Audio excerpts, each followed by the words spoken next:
Because I don't think Crawford's going to put him away. And I think Canelo's a much better mover than people give him credit for. And I think Crawford will be hit more and hit harder than he's ever been hit before, but I don't think he'll go out or down. Consistent with Terence Crawford's fight schedule over the last several years, where he's been pretty much fighting one time a year. That one time a year is clearly giving him a lot of time to rest and recover from his injuries. Some analysts have started questioning Terence Crawford's preparation after noticing weaknesses in his recent training clips. Commentator Gareth, who once believed Crawford had the edge over Canelo Alvarez, has now shifted his stance. With fight night drawing closer, he favors Canelo, arguing that Crawford is about to encounter a level of power he's never dealt with before. This shift in opinion underscores the growing concern over whether Crawford can truly withstand Canelo's strength and endure at the sport's elite level. Early on, very close rounds in the first 3 or 4. We'll be divided on who's winning. I think Canelo will get going in the second third of the fight and land some big shots. I think Crawford 6 to 9. We'll be looking at who's getting ascendancy in the fight. Crawford will have weathered the storm of the big Canelo punches, countered himself, still close rounds. I think Canelo will push away and in my view will win the fight, because I don't think Crawford's going to put him away, and I think Canelo's a much better mover than people give him credit for, and I think Crawford will be hit more and hit harder than he's ever been hit before, but I don't think he'll go out or down, and if he does go down, he'll get up. I think it'll be a very, very close affair, and I think even if in those last 6 rounds Crawford's got Canelo's number in terms of movement and timing, I still think if it's very close in rounds, I think it'll either be a draw or a narrow points decision for Saul Canelo Alvarez that everybody feels is very controversial, and then they'll do it again. That's how I see it playing. That's the plot, if you like, with the subplots in the drama of one of the biggest fights we've seen in Vegas. Gennady Golovkin's coach has raised doubts about Terence Crawford's ability to adapt to a higher weight division. He suggested that Crawford's stamina might dip as early as the 4th round. The concern stems from the rapid increase in size and added muscle, which could slow his movement and affect endurance. Since Crawford has never competed at this weight before, the trainer emphasized that the adjustments are significant. Extra bulk often makes even the most talented fighters feel sluggish, draining energy faster and creating frustration. Without careful pacing, Crawford risks tiring himself out well before the middle stages of the bout. Triple G's former trainer said that Crawford's gonna be quick in the first 4 rounds, but once Canelo figures him out and actually starts hitting Terence Crawford, in which Sanchez described as, quote, like a huge truck hitting him, it'll be game over for Terence Crawford. He explained that Crawford may not have the legs for someone like Canelo in the 168-pound division. Sanchez also added that if Canelo was eventually gonna be Crawford's endgame, then Crawford should have jumped weight divisions a while back. Now, Crawford could have technically done that after the Spence fight. However, his once-a-year fight schedule prevented that from happening. Rumors have surfaced suggesting that Terence Crawford might be dealing with a shoulder issue during his training camp for the upcoming clash with Canelo Alvarez. Although nothing has been officially confirmed, even the speculation has sparked concern among fans and boxing analysts.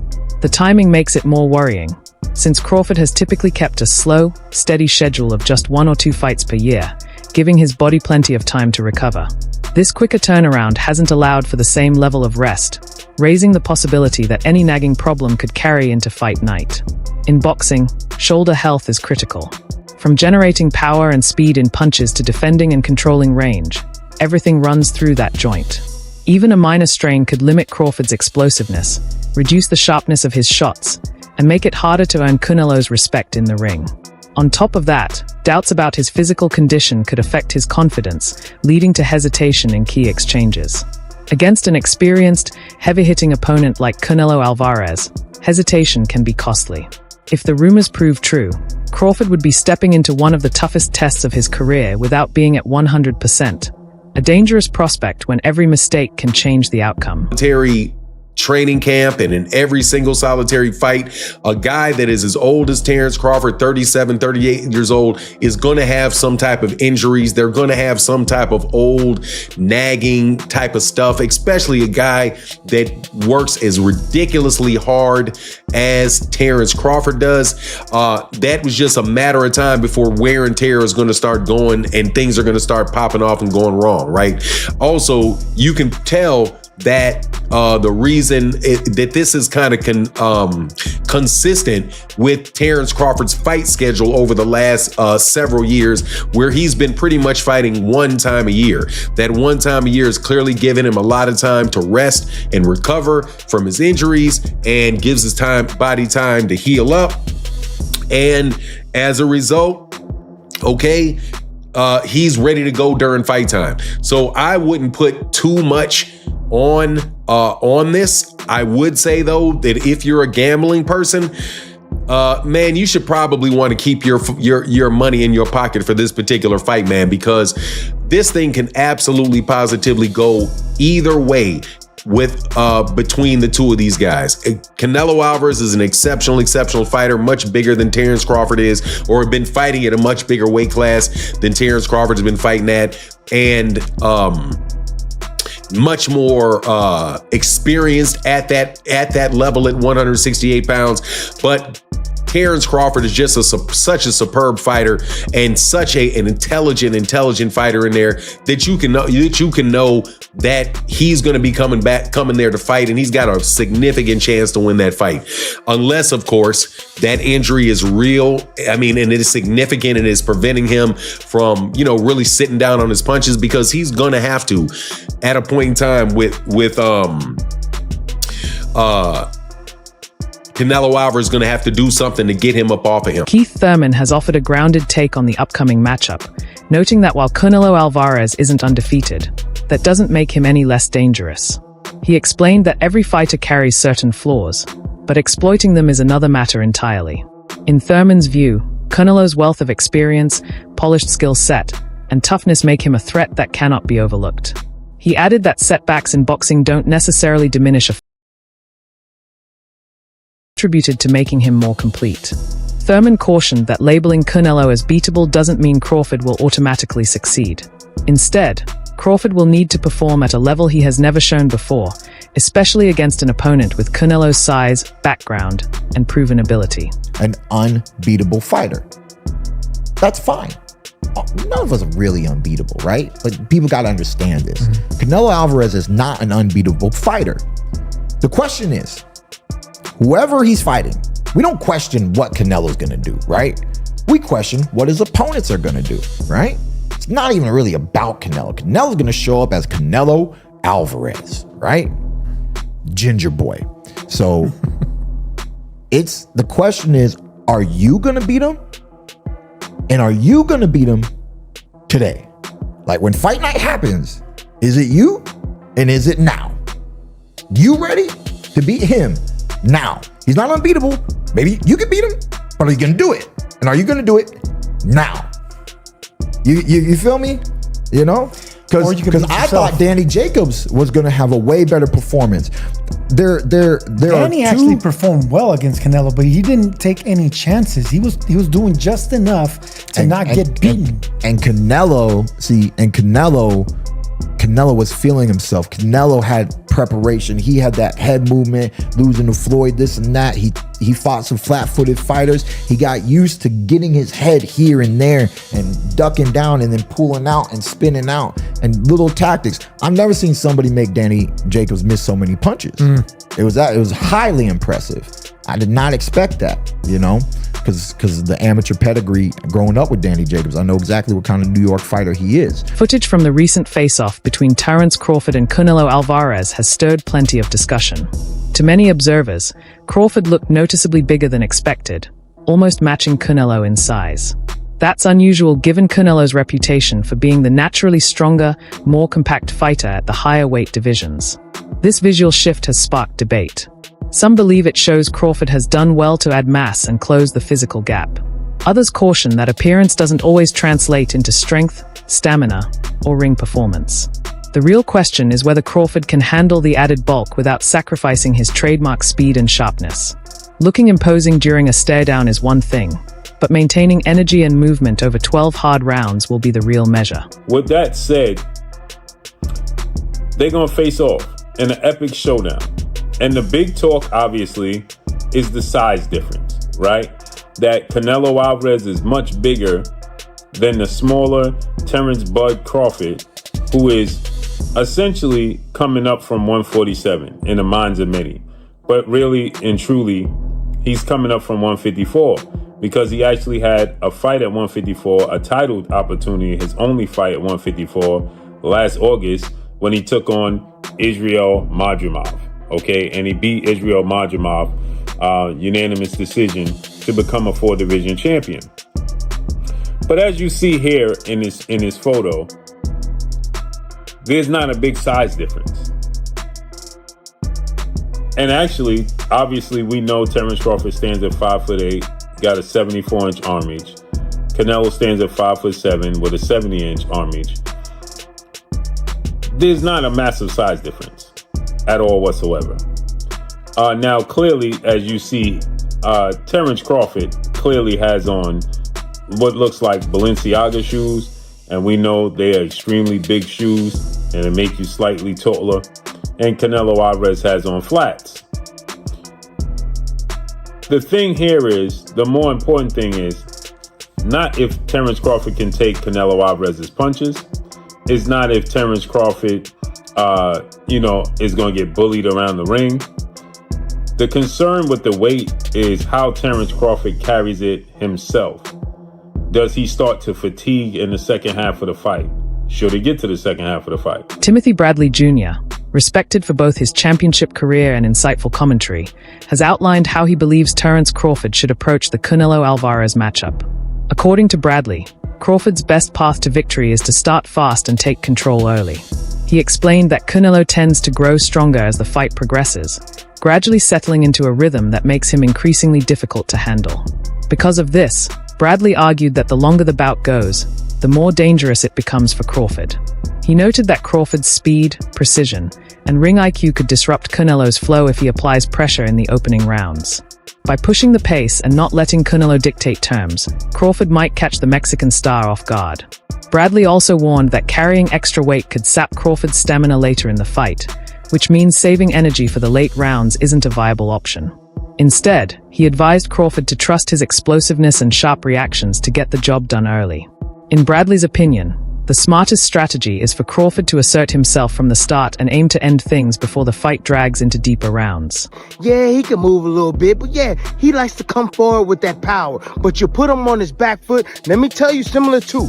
You know this guy named Usyk who put Fury on his back foot? Yeah, push the pace on him. Yeah, with volume, feints, put Canelo on his back foot, Crawford. That's what you gotta do. You gotta put him on his back foot. Hell to the damn yeah. That's how you get it done, man. That's one aspect that you're gonna have to do. And hey, I would advise you to do it as early as damn possible.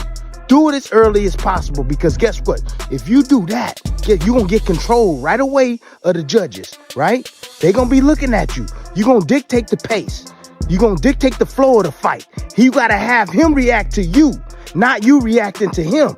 That's how you gain control of the fight real quick, real soon. Get active with that jab. You don't necessarily have to come out in a southpaw stance. You can come out in the orthodox stance. You know, what's the punch that always hits Canelo all the time? Easy work, the jab. Triple G was able to land his jab over and over. Floyd Mayweather was able to land his jab over and over. Bivol was able to land his jab over and over. You control him, you push him back, you walk forward. Anytime Canelo give you an inch going back, you take that inch going forward. That's how you gonna get this done. You gonna have to be brave, my man, Crawford. You gonna have to be brave. You gonna have to be on your P's and Q's when you walking forward as well. Back. with them left hooks, right hands to the body, or looping right hands over the top, or even straight right hands. Sometimes he might even come with a two-piece combination. But you got to put him on his back foot as often as possible, man. With your how cerebral you are, with your feints, with your movement, snapping that. Terence Crawford's sparring partner, Ol Stanton, has given a behind-the-scenes view that pushes back against some of the doubts circulating. Stanton praised Crawford's form in camp, saying he's been strong, precise, and able to stand his ground even against bigger training partners. In his eyes, Crawford isn't struggling with the added weight and has adapted smoothly to the demands of facing heavier opposition. Coming from someone who has traded rounds with him, Stanton's comments provide reassurance for fans worried about Crawford's transition. His take suggests that Crawford's natural athletic ability and relentless work ethic are allowing him to meet the challenge head-on while still staying true to the fighter he has always been. Very good at kind of holding fighters, putting his weight on them. You're a big boy for 168, Al, so how did he manage and cope with that when you kind of picture Canelo doing that to him? Nah, he's strong. That man is strong. He's strong. So I don't think he'll have a problem, you know what I'm saying, with that. What do you think from your takeaways from that sparring is the key for Terence to defeat Canelo Alvarez? Just use his skills. I think he has the better skills. And I'd say just box him, you know what I mean? Just box him the whole night. Given your experiences with him, and as you mentioned, you know, he's strong in those sparring sessions, do you have no doubts then that when he's in there at 168, he'll feel fully fledged and capable of performing for those 12 rounds? Mm-hmm. Yeah. For 37 years old, like, he's training like he's like 25. Like, I don't think there'll be no problem at all with the fight. What do you think he has to be mindful of that Canelo can produce? What do you think he has to be wary of in that fight? Power. That's it. Just power. Former welterweight champion Sean Porter has weighed in on Terence Crawford's preparation, paying close attention to how he's handled the move up in weight. Porter pointed out that Crawford hasn't tried to bulk up overnight. Instead, he's taken a step-by-step approach, first adding about 10 pounds, then gradually increasing again, giving his body time to adjust at each stage. According to Porter, this method is the smart way to transition between weight classes, since it prevents unnecessary strain and helps maintain overall performance. He noted that Crawford appears to be carrying the extra size evenly, which means his trademark speed and movement remain intact. For a fighter whose game is built on quickness and precision, Porter believes this balance will be critical when facing an experienced and physically strong opponent like Canelo Alvarez. The thing a fighter can do when he's trying to gain 10 pounds to fight at another weight class is hit the weights, up your protein and things of that nature. I saw the man eat. The man is eating brilliantly. You know, he's doing it all right. And that's what I meant when I said, you know, when he decided to take on this challenge and Canelo Alvarez, it takes a good 2 years to successfully put on 10 pounds, along with successfully putting on 10 pounds to get your body to acclimate to that weight, right? So when people talk about him being out of the ring for 13 months, they really have to also accept they have to understand that he's been working and training for everything that he needs to do on fight night against Canelo Alvarez. So you saw him in camp as he was building and putting that weight on, and you said that you think he's doing it right. From what you saw then from training, do you think he's carrying the weight well then? Oh yeah, absolutely. Absolutely. I saw it in his legs. I could see it in his arms and his shoulders, and it's distributed evenly. You'll get a lot of guys who are bottom heavy. You know, they don't have much on the top half. So once you get to the inside, they don't have a lot that they can do with you from this standpoint. I know a lot of people are concerned with Canelo Alvarez. Should he get in close? What's the strength situation going to be like? Well, Crawford's put on the right muscle mass in the chest area, in the ab region, and in the arms and things of that nature. I think he's going to be able to handle the strength just fine. All right, that wraps things up for today. Make sure to stay tuned for more updates coming soon.